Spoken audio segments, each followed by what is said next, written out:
All right, what is going on, ladies and gentlemen? How is it going? I'm Is There No One Else? And today's video, we are going to discuss the double AP event. So, it is the day before the double AP event, and you decided to do a YouTube search looking for a PvP build.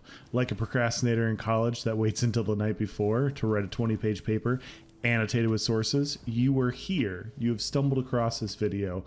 Trying to figure out what you're going to do. Don't worry about it. I got you covered. I am basically, this video is going to be the Spark Notes version for the double AP event. I want to give, my goal with this video is to give you guys the easiest access, best available builds that you do not have to farm or invest in, because this is last minute. This is tomorrow. You're probably not gonna farm tonight if you're looking at builds now. And frankly, guys, some of the best sets in the game are crafted anyways. They really are. You see them all the time. You don't have to go out and farm all the fancy best stuff in order to be competitive in PvP. More often than not, wins and losses will be decided in the vast majority of fights based off of skill. So yeah, that's what this video is. We are going to do the down and dirty for the best builds for you, or best sets for you guys. We're going to go through quick Mundus stone. We're going to go through defensive sets, offensive sets, recovery sets, purchasable sets, nothing farmed for you guys, so that you guys can just get a build that's viable in PvP, that's competitive in PvP, and you can go have some fun with friends. So the goal is to get AP and get teabagged or teabag other people. So that's the goal.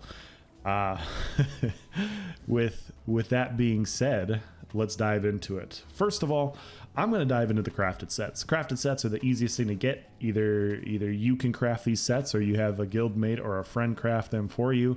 The most painless thing to do. Honestly, you don't need to make any gear gold besides the weapons. It can be purple. Hell, it could even be green. It doesn't matter that much. I've done videos on this. Multiple people have done videos on this. You need gold weapons, green or purple gear. It's not that expensive. It's not that difficult. I run purple gear all the time. Gold weapons, purple gear. If you go and look back at any of my build videos, just about none of them are gold. So it doesn't matter.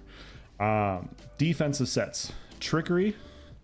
I've arguably one of the best sets in the game, if not the best defensive set in the game. Like, it's really not close. And it's crafted.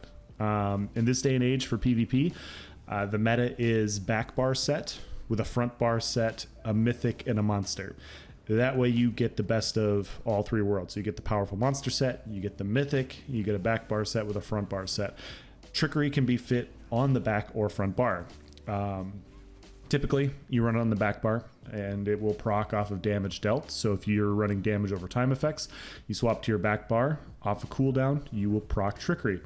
In the footage you're watching here, I'm on a Magic Dragon Knight. I'm backbarring Trickery.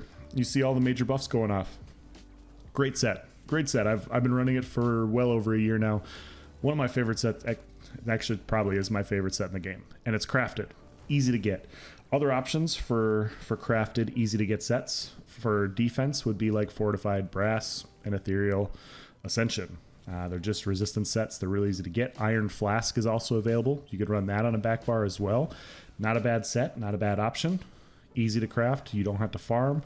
Pretty painless. Offensive sets. Best offensive sets, in my opinion, that for crafted are Clever Alchemist and stuhn, or stuhn, or however you want to say it. They're both fantastic sets. Clever Alchemist, obviously, one of my favorite sets in the game as well. You drink a potion, you get 650 weapon and spell damage for 20 seconds. And you have that big burst window to really dish out some pain. Stun, however you want to say it, procs off of off balance. So if you're a Templar, front bar stun, great set. Any sort of off balance procs are very, very good for that set for a burst window.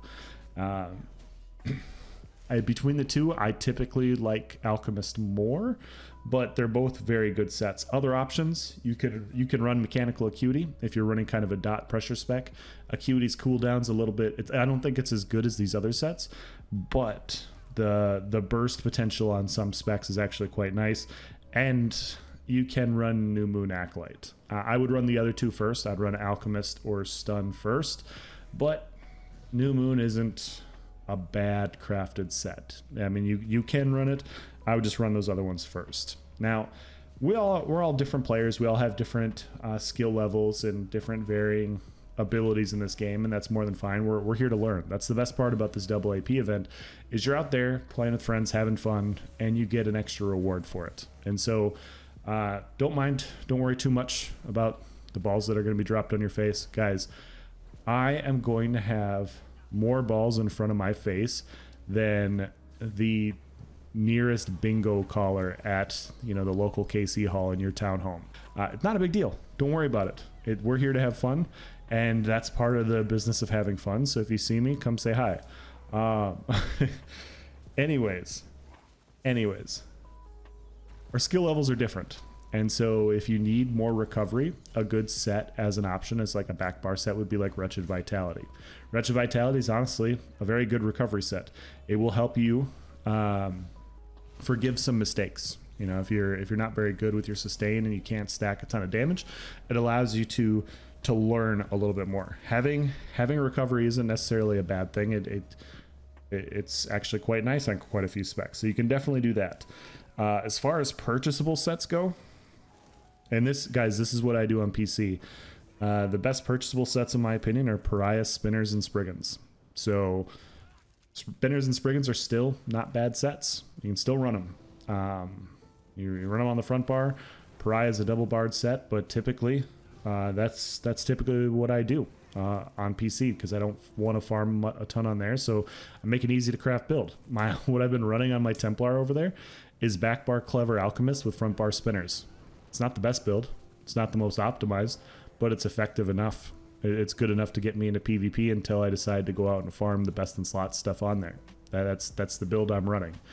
Other builds that I've running over there, Daedra, Trickery, and Stuhn.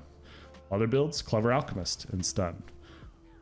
Or Clever Alchemist and Spriggans. These are all builds that I'm running on PC right now. And yeah, it's not, they're not bad options. They're good options, and honestly your skill will be more important. Now, as far as the Mundus stone goes, typically for most builds, the Mundus that will be the best will be either the Atronach Mundus, which is magic recovery, or the Serpent Mundus, which is stamina recovery. Those are the more stat dense ones for PvP. They're just better. It's better to go Serpent or Atronach than it would be to go like Warrior and a recovery enchant. You'll just get a little bit more out of your overall build. Now, if you're finding you're over sustaining for whatever reason, you can make adjustments, do what you got to do, but that's typically the benchmark that I go. Traits, I go reinforced big pieces. Chest, legs are reinforced, and then the small pieces come down to the build that I'm trying to do. And so typically if I'm running a sword and board build, I'd like the other pieces to be sturdy. So I'd run 5 sturdy because I'm blocking a lot. You don't need anything else. The more you block, that's more mitigation. You don't need flat mitigation when you're running a sturdy build, because your block is going to mitigate more damage than just flat mitigation will. And so if you decide to run a sword and board and destro, or sword and board and dual wield build, I like to run sturdy. I like to run 5 sturdy on those types of builds, 6 sturdy on the shield.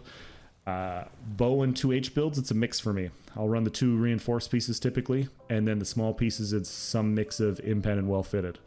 Now for me personally, I still like impen because there are a lot of high damage, high critical gank like Nightblades out there, and they do a ton of damage, and it's not going to mitigate them a ton. They're still going to hit hard regardless, but you know, saving 1, 2, 3k on burst damage from a Kalurian's ganker is the difference between life and death sometimes. And so I would rather have that than not have that. And so on some builds I'm running 5 impen. On some other builds I'm running 2 impen with 3 well fitted. Other builds I'm running 5 well fitted. So it just kind of depends on what you're trying to get out of it. I think they're both good options. I don't think either one of them are bad. If you're a bomber, if you're running in a group and your goal is to bomb and do a ton of damage, like Magic and Necromancer bomber, or if you're going to try and do like a ranged Nightblade bomber or anything like that, you go Divines. You go Divines with like Shadow Mundus, and away you go. Or, well, it depends on how much crit you have, but yeah, you just go away you go with those sorts of things. So yeah, Divines is the way to go for them, and yeah, that's the best way to go about building in general for PvP. Pretty short and easy to the point.